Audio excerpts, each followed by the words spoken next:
Make sure it works. I'm going to call to order the Monday, May 8th, 2023 City of Maricopa Planning and Zoning Commission meeting. First item, call to order. We're going to have an invocation by Commissioner Irving and our Pledge of Allegiance by Commissioner Juarez. Everybody rise, please.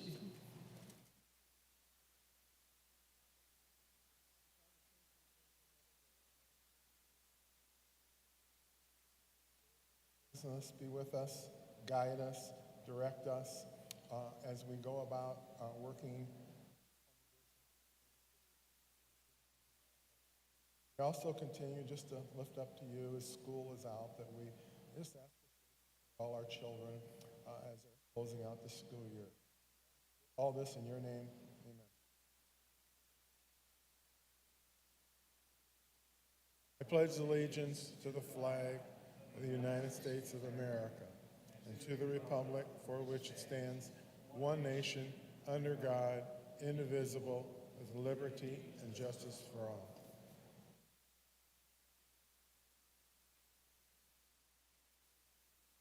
May we have a roll call, please?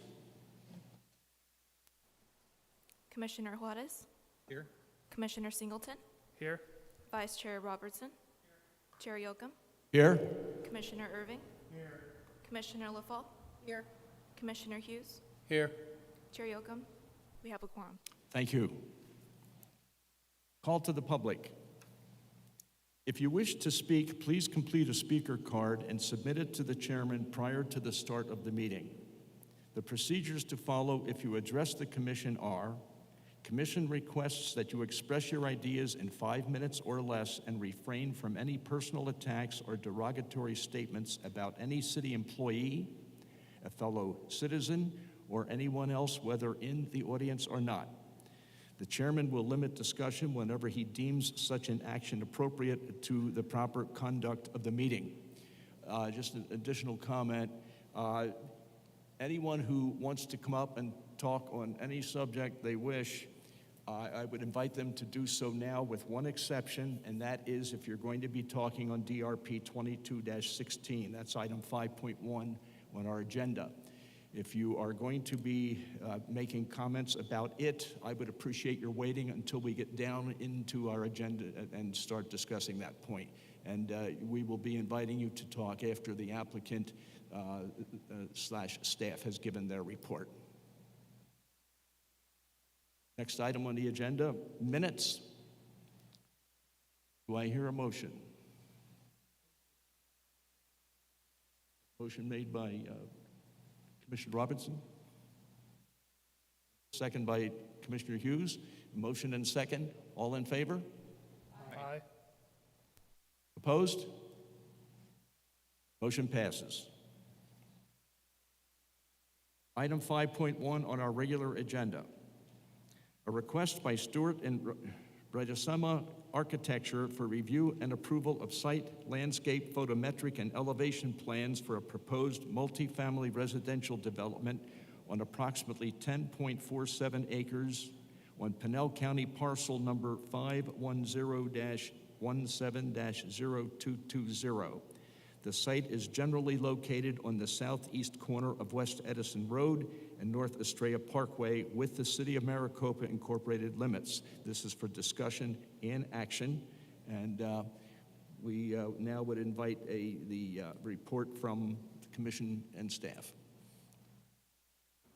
Good evening, Chair Yocum, members of the Commission. I'm Alexander Bosworth, planner here at the City of Maricopa, and I have a presentation tonight for item 5.1 for Villas at the Gin.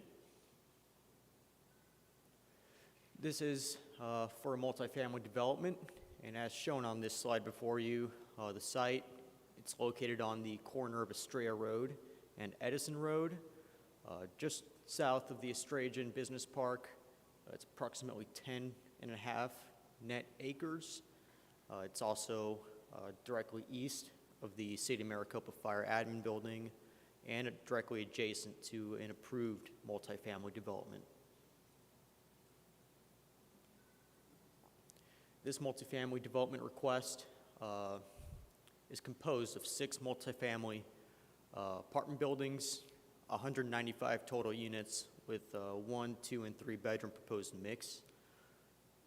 For amenities, it features a clubhouse, a community pool, green belt, various walking trails, pet relief area, playgrounds, etc. For parking, they're providing ample parking, meeting their requirements for the residents and guests. Total 399 spaces on site with an additional 24 off site along Estrella Parkway, which is on-street parking. As you can see, in terms of landscaping, they're providing a very significant amount. They have exceeded their open space requirement of 20%. They're providing 29%, and that's not including the landscape buffers along the roadways there.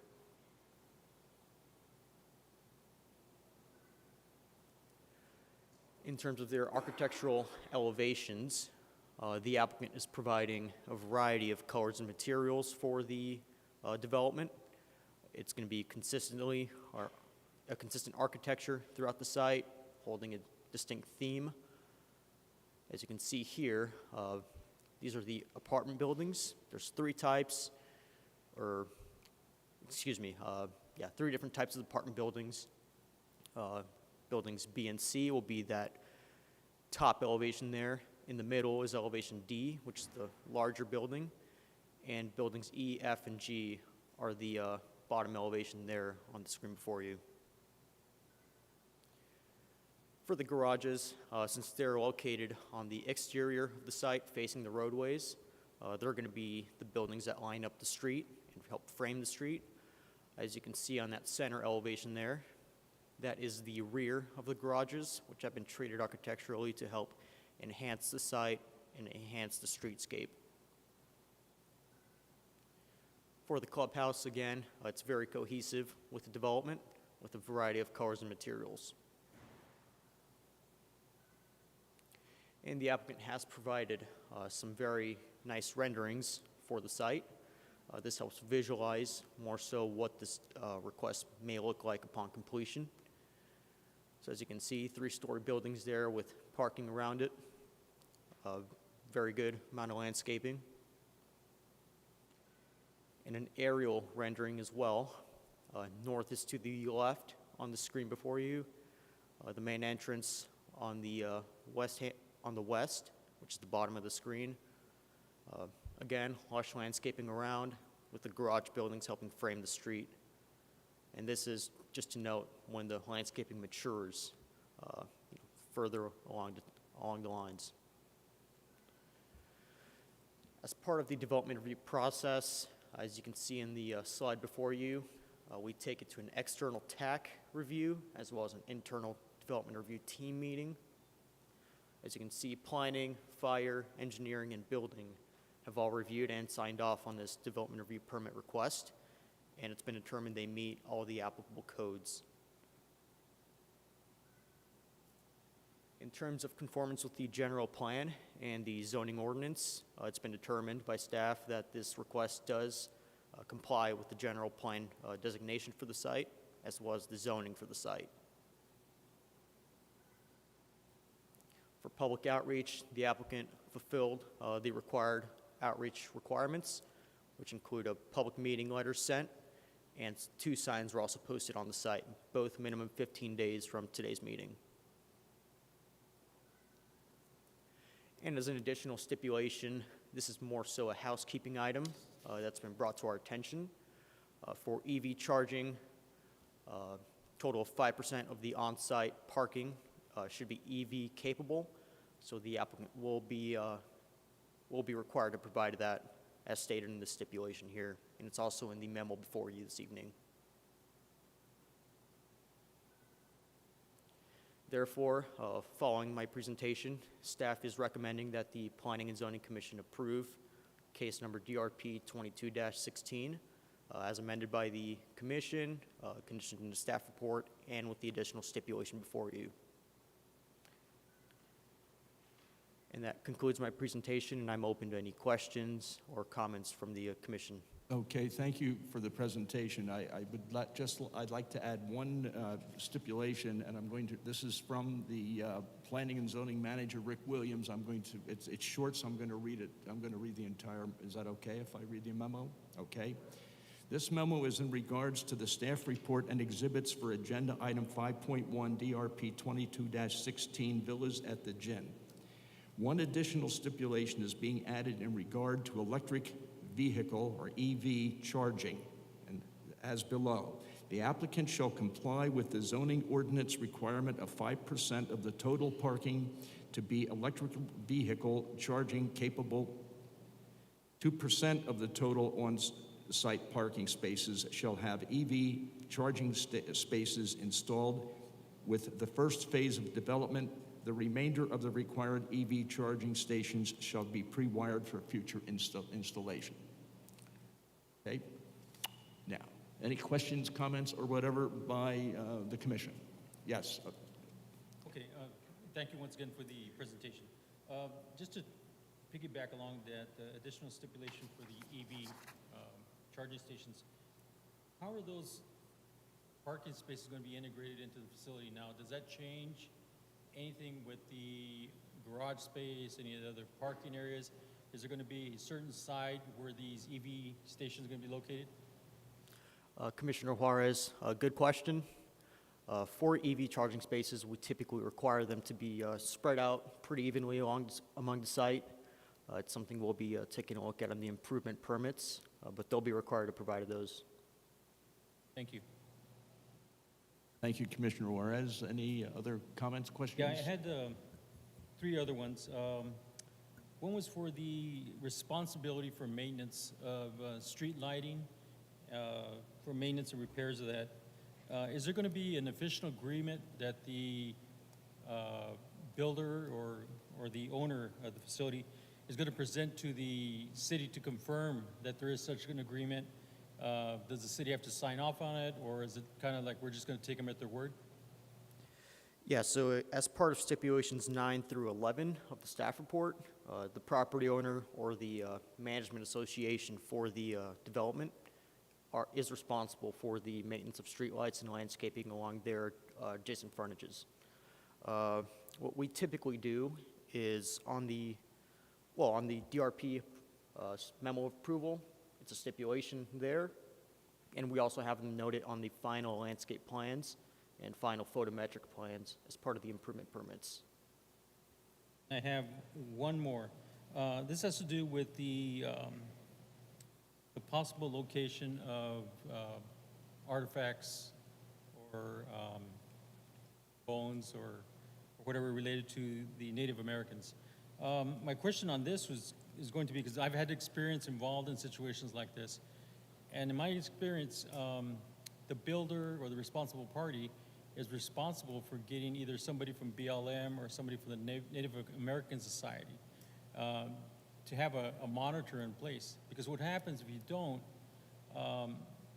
if there's a discovery or a disturbance, then we need to have a guarantee that somebody immediately stops the job and then protects that area until somebody that's responsible for those types of issues, like it could be an artifact. And the other thing is maybe some input from the Native American community here.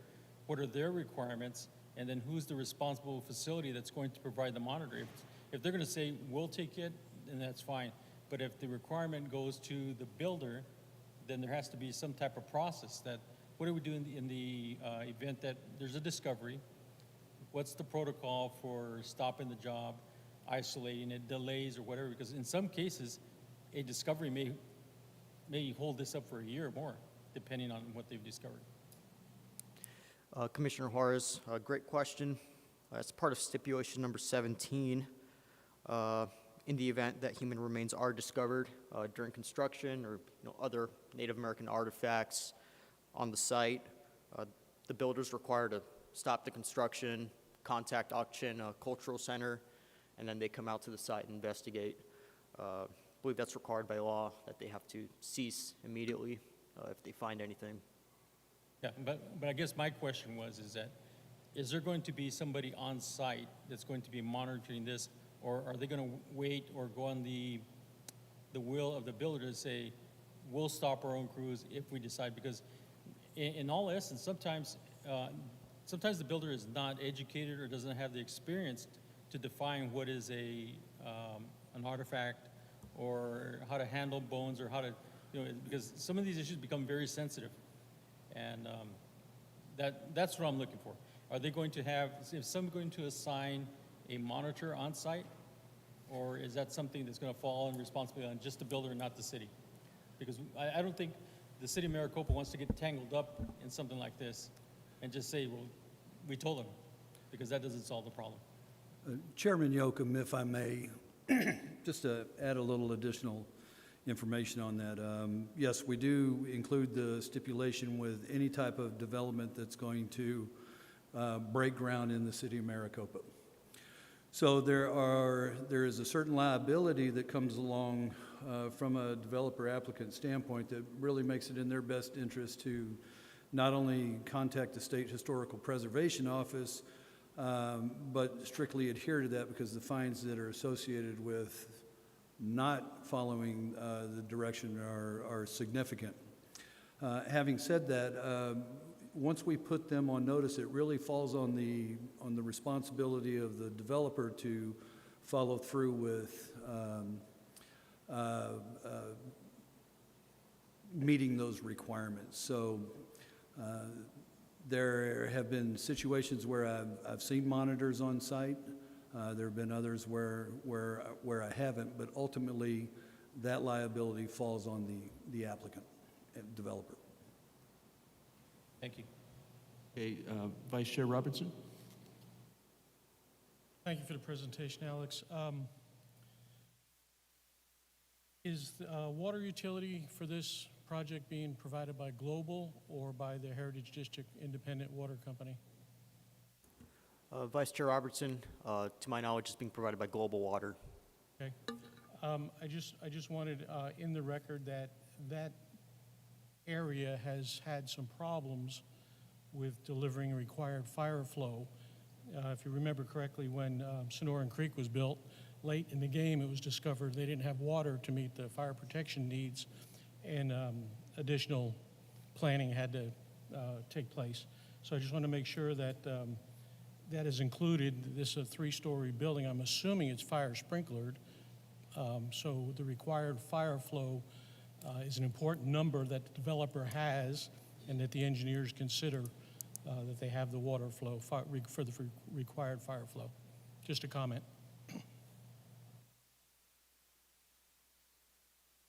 Commissioner Hughes? Thank you. During the process of construction, the developer has, and it has happened, I mean, they run into where the design doesn't work and they have to come back for variance. Is there any on-site inspection from the city during the process of construction? Checking building codes and those kind of things? Out nearing the end of the development, once the improvements have taken place and we ensure the site plan's being adhered to, landscaping's been adhered to, or the elevations are in compliance with what's been approved. If there are any major changes to the site prior to them taking place, we do require revisions to be submitted for in our system. Right. That's exactly my point, because we can draw the best plan, but on some instances, we got to make variance in order for the project to go forward. So sometimes there's change. Thank you. Thank you, Commissioner Hughes. Any other? Yes. I'm sorry. Rachel. Commissioner LaFawn? Commissioner LaFawn? Thank you. I just have one comment, and it's just a confirmation or request. If you could please, based on what the finished product looks like after all the landscaping is developed, to ensure that the developer has the adequate lighting in those areas around the garages, just for safety. I just wanted to make sure that had been considered. That was it. Thank you. Yeah, Commissioner Singleton? So I just wanted confirmation on this. So in one of the items that you gave us, The developer is asking for 84 square feet on the patios, which is about a 30% reduction in what's required on the first floor, right? I'm just confirming. That's correct, Commissioner Singleton. Our code requires first floor to have 120 square feet, second to have 80, and third and above to have 60 minimum. But the Okay. code does give us the flexibility to work with the applicant on that. Right. And then I think you said 399 parking spots and 24 off-site. Is that part of their, I guess, like need to widen some of the streets and that's where that additional parking? Because I don't think additional parking is currently there. Commissioner, there are marked on-street parking spaces currently on the east side of Strait Parkway. If you drive down there, they're all marked up. There's about 24 of them, I believe. Thank you. Alex, to follow up on that, the on-street parking, is that in addition to the 399 or part of the 399? Vice Chair, it's in addition to the required 399. Thank you. I just have a general comment, and then we'll move along to anybody who might have questions or whatever in the spirit of a call to the public. I think Commissioner Irving will agree with this. I was impressed with the discussion and the various time taken in the transportation traffic issues involved with this project. We have a very effective use of left, right, and through lanes. We have 3 ways in and out, which is a pleasant surprise. I don't think I've seen that. We have stop signs at all 3 of the exits. We know that Garvey has to be improved from the North Estrella Parkway to the Roosevelt and the half streets. But job well done on the transportation and traffic issue. Okay, is there anyone who would like to speak on this topic, address the commission? Would you please state your name, your address?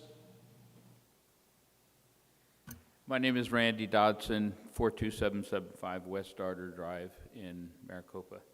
I just have a quick question about the parking for EV vehicles. And the question is really, will you allow EV stations to be placed in the garages? Is that a possibility?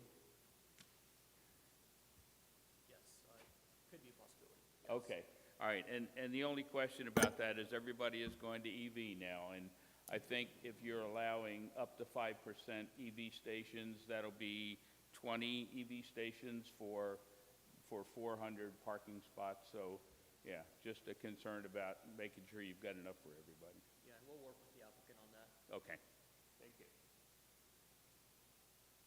If there are no other questions, concerns by the commission, do I hear a motion? I make a motion to approve this project. Okay, we have a motion. Do we have a second? Second. We have a motion and a second that we approve DRP 22-16. Any further discussion? No? All in favor? Aye. Aye. Opposed? The motion carries. I don't see the reports from the staff.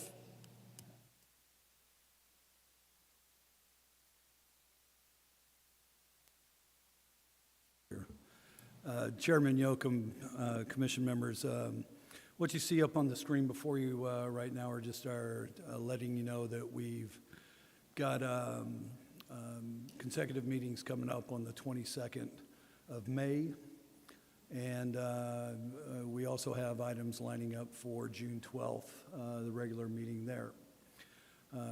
Just for a little further reference, as you well know, the Planning Commission has also been deemed the Transit Advisory Committee. Your first meeting is going to be on June 12th. So we've got more information, meeting with Public Works later this week to iron out all the details of that. We hope to bring some type of informational aspect to you on the 22nd just outlining your role and responsibility in that committee because, excuse me, it's very important to the city, that functioning body, and I'm looking forward to being a part of it. In my career, I've never gotten to do anything like that, so I think we're going to learn together.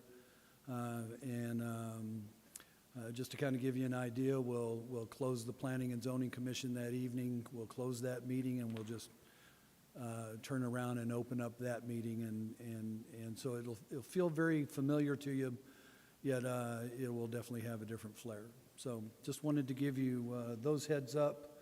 Some exciting things coming. We've got some really nice PADs coming your way. We've got a couple of text amendments coming your way, and we're currently working on our multifamily guidelines, updating those and our single-family guidelines as well. So you'll be seeing that in the future as well. And with that, Chairman Yocum, it concludes my presentation. That's all I have for you this evening. Okay, thank you. If there's no further discussion or business, do I hear a motion to adjourn? Motion to adjourn.